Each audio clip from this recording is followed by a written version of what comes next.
Hello everyone, आज हम करेंगे precautions regarding calculation of national income. इससे पहले हमने 3 मेथड्स करे थे, income method, expenditure method and value added method. अब उससे रिगार्डिंग प्रिकॉशंस करेंगे। जब ये तीनों मेथड्स के क्वेश्चन सॉल्व करते हैं तो हमें क्या क्या चीज़ों को ध्यान में रखना है। तो इससे पहले हमें ये पता होना चाहिए कि हम मेन रीज़न क्या होता है, मेन लॉजिक क्या होता है नेशनल इनकम को निकालने का। नेशनल इनकम को निकालने का मेन लॉजिक यही होता है कि एक्चुअल में हम ये देखना चाहते हैं कि हमारी इकोनॉमी में कितने गुड्स और सर्विसेज प्रोड्यूस्ड हुए हैं, उनकी वैल्यू क्या है, वो निकालने का मेन मकसद होता है कि गुड्स और सर्विसेज कितने प्रोड्यूस हुए हैं। जैसे सपोज करते हैं, अगर हमने कोई गिफ्ट दिया मिस्टर एक्स को ₹10,000 का, लेकिन इस 10,000 को हम नेशनल इनकम में इंक्लूड नहीं करेंगे। क्यों नहीं करेंगे? क्योंकि ये 10,000 हमने उसको गिफ्ट में दिया है, इन 10,000 से हमने कोई भी गुड्स को प्रोड्यूस्ड नहीं किए हैं। तो ये सारी प्रिकॉशन समझते हुए हमें ये ध्यान में रखना है कि सिर्फ क्वेश्चन करते हुए वो चीज़ें ध्यान में रखनी है कि जिन पैसों से गुड्स और सर्विसेज प्रोड्यूस हो रहे हों वही चीज़ें हमने ऐड करनी है। यानी कि मॉनेटरी रिसिप्ट या कोई भी मॉनेटरी ट्रांजैक्शन यहाँ पर मैटर नहीं करती है। मैटर क्या करती है? सिर्फ production of goods and services की वो हो रही हैं या नहीं। तो अब हम करेंगे कुछ पॉइंट्स। ये पॉइंट्स ज़्यादातर सब में कॉमन है, कुछ थोड़े बहुत चेंजेस हैं, वो हम एक साथ डिस्कस करेंगे। तो सबसे पहला आता है हमारा ट्रांसफ़र पेमेंट। ट्रांसफ़र पेमेंट आप लोगों को पता है वन साइडेड होता है जब हम किसी को दे रहे हैं, जैसे कोई पेंशन हो गई, कोई स्कॉलरशिप हो गई, कोई चैरिटी हो गई। ये सब क्या होती हैं? हमारी ट्रांसफ़र इनकम होती हैं। और अगर हम खर्चा कर रहे हैं तो वो ट्रांसफ़र पेमेंट हो गई। तो यानी कि ये इन पैसों से जब हम कोई पेंशन देते हैं, कोई प्रोडक्शन नहीं कर रहे हैं, स्कॉलरशिप से कोई प्रोडक्शन नहीं हो रही है, तो ये वन साइडेड है। तो इसीलिए इनसे कोई गुड्स और सर्विसेज प्रोड्यूस नहीं हो रही हैं, तो ये इनकम मेथड में इंक्लूड नहीं होती हैं। जब इसकी इनकम इंक्लूड नहीं होती तो इस पे किया गया खर्चा भी इंक्लूड नहीं होता। और थर्ड हमारा इसमें क्या है? Value added method. और वैल्यू एडेड मेथड में भी इंक्लूड नहीं होगा। क्यों? क्योंकि कोई भी प्रोडक्शन हमने नहीं करी है। सेकंड क्या आता है हमारा? Illegal activities. इलीगल एक्टिविटीज क्या है? गलत तरीके से कमाया हुआ पैसा। अब वो गलत तरीके से कमाया हुआ पैसा जैसे स्मगलिंग, चोरी, गैम्बलिंग या ब्लैक मनी या कोई भी और सोर्स जिस तरीके से वो इनकम को कमा रहा है। यानी कि कोई भी इलीगल एक्टिविटी से अगर कोई भी इनकम अर्न होती है तो वो इनकम मेथड में इंक्लूड नहीं होगी। जब वो पैसा इनकम मेथड में इंक्लूड नहीं कर रहे, तो जब उस पैसे को हम खर्च करते हैं तो वो भी नेशनल इनकम में इंक्लूड नहीं करेंगे। और तीसरा मेथड कौन सा है हमारा? Production method. तो प्रोडक्शन जब इनकम इंक्लूड नहीं हुई, एक्सपेंडिचर इंक्लूड नहीं हुई, और इनकम कैसे होती है? वो प्रोडक्शन से। तो यानी कि इन पैसों से जो भी प्रोडक्शन हुई होगी तो वो भी क्या होगी? इलीगल। यानी कि वो प्रोडक्शन जो भी पैसा होगा, सपोज कोई ड्रग्स बना रहा है उससे, तो वो ड्रग्स क्या है? हमारी इकोनॉमी में बैन है। तो यानी कि इससे क्या है? जो इनकम इंक्लूड हो रही होगी वो भी नेशनल इनकम में इंक्लूड नहीं होगी। उसके बाद हमारा थर्ड पॉइंट आता है विंडफॉल गेन।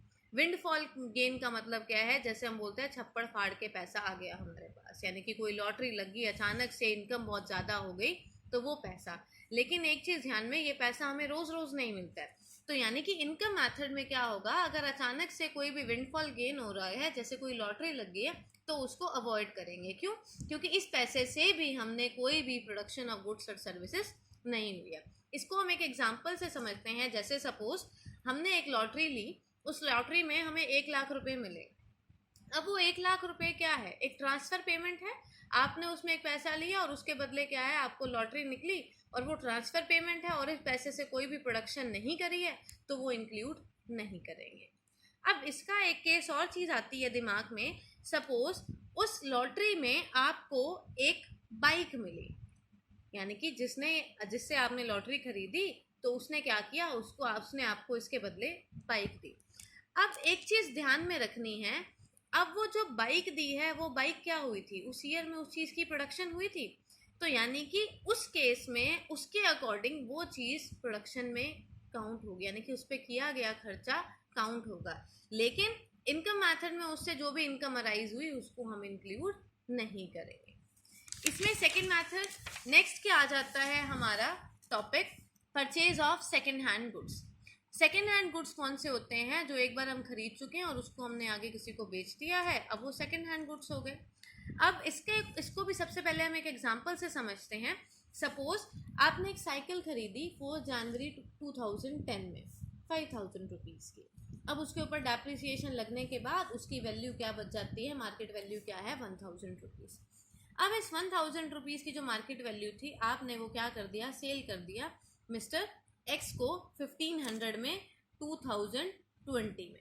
यानी कि सपोज आज की डेट में, अगर सपोज आज 15 अप्रैल है तो 15 अप्रैल 2020 को आपने ये मिस्टर एक्स को सेल कर दी। अब इससे जो इनकम अर्न हुई है, सपोज 500 रुपीज़ की जो इनकम अर्न हुई है, क्या हम उसको इंक्लूड करेंगे? हम इसको इंक्लूड नहीं करेंगे। क्यों? क्योंकि इसकी जो साइकिल हमने खरीदी थी 2010 में, और 2010 में जो नेशनल इनकम निकाली गई थी, तो उसमें ये जब साइकिल प्रोड्यूस हुई थी तो ये इनकम वहाँ पर क्या कर दी थी, हमने इंक्लूड कर दी थी। तो अब दोबारा से हम इसको इंक्लूड करेंगे तो वही वाला कंसेप्ट आ जाता है, डबल काउंटिंग। तो इसीलिए अब इससे जो भी इनकम अराइज हो रही है तो उसको हम इंक्लूड नहीं करेंगे। और एक्सपेंडिचर मेथड में भी इसको इंक्लूड नहीं करेंगे। क्यों? क्योंकि इसके ऊपर किया गया खर्चा 2010 में इंक्लूड कर चुके हैं, तो यानी कि जब एक बार इंक्लूड कर दिया तो दूसरी बार इंक्लूड नहीं करेंगे। और थर्ड हमारा मेथड प्रोडक्शन मेथड, तो जो भी सेल या परचेज सेकंड हैंड गुड्स की होती है उसको इंक्लूड नहीं करते हैं। उसके बाद हमारा नेक्स्ट आती है कैपिटल गेन। अब कैपिटल गेन क्या होता है? जैसे जब हम कोई जॉब करते हैं तो उसके बदले सैलरी मिलती है, कोई लैंड को अगर हम देते हैं तो उसके बदले हमें रेंट मिलता है।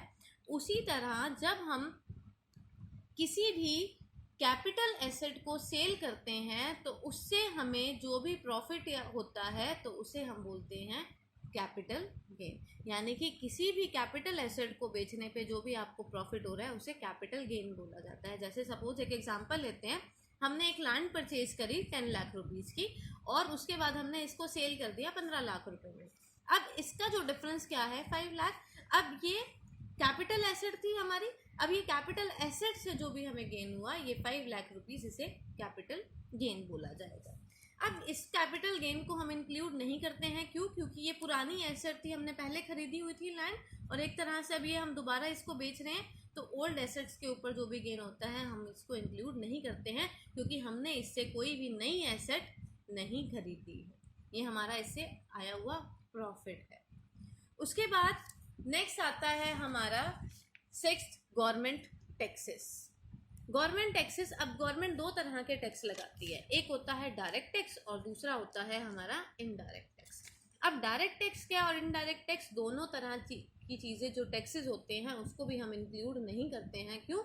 क्योंकि जब हम गवर्नमेंट को टैक्स पे करते हैं तो गवर्नमेंट उसका डायरेक्टली हमें कोई बेनिफिट नहीं देता। आपने टैक्स दिया, अगर उस पैसे से गवर्नमेंट कोई रोड बना रहा है, कोई ब्रिज बना रहा है, कोई डैम बना रहा है, कोई हॉस्पिटल बना रहा है, तो डायरेक्ट आपको बेनिफिट नहीं मिलेगा। वो तो सबके लिए जनरल बेनिफिट है, जनरल काम के लिए कर रहा है, तो यानी कि वो क्या है, एक यूनिलेटरल पेमेंट हो गई।